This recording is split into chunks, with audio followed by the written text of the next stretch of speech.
திருச்சிலுவை மேன்மைப்படுத்தப்பட்ட பெருவிழா, திருச்சிலுவை மகிமைப்படுத்தப்பட்ட பெருவிழாவை சிறப்பு செய்ய அழைப்பு விடுக்கிறது.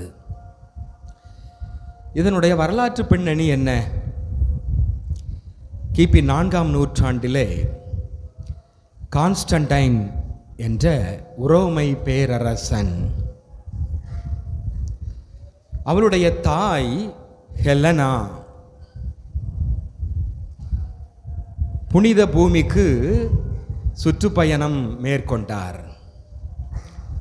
அப்படி எருசலேம் நோக்கி திருப்பயணம் சென்று கொண்டிருக்க பொழுது செல்லுகின்ற வழியிலே ஆவியானவரால் தூண்டப்பட்டு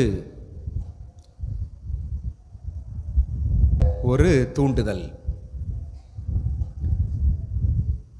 பூமியை தோண்டுதல், அதுதான் அகழ்தல். பூமியை தோண்டி ஆராய்ச்சி செய்தல், அகழ்வாராய்ச்சி, எக்ஸ்கவேஷன். அப்போ அவர் அந்த கல்வாரி மலை பகுதியிலே அந்த ஹெலனா தோண்டுகின்றார், பூமியை தோண்டுகின்றார். தோண்டும் பொழுது அவருக்கு கிடைத்தது என்ன? பொன்னா, புதையலா, பணமா, தங்க நாணயமா?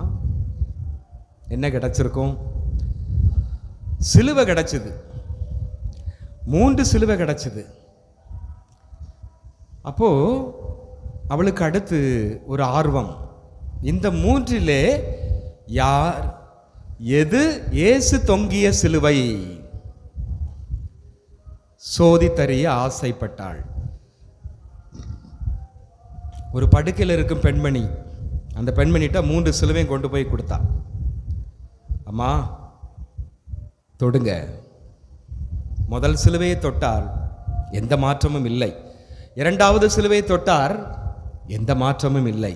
3வது சிலுவையை அந்த படுத்த படுக்கையாயிருந்த பெண்மணி தொட்டார். தொட்டவுடனே ஒரு விதமான மாற்றம்.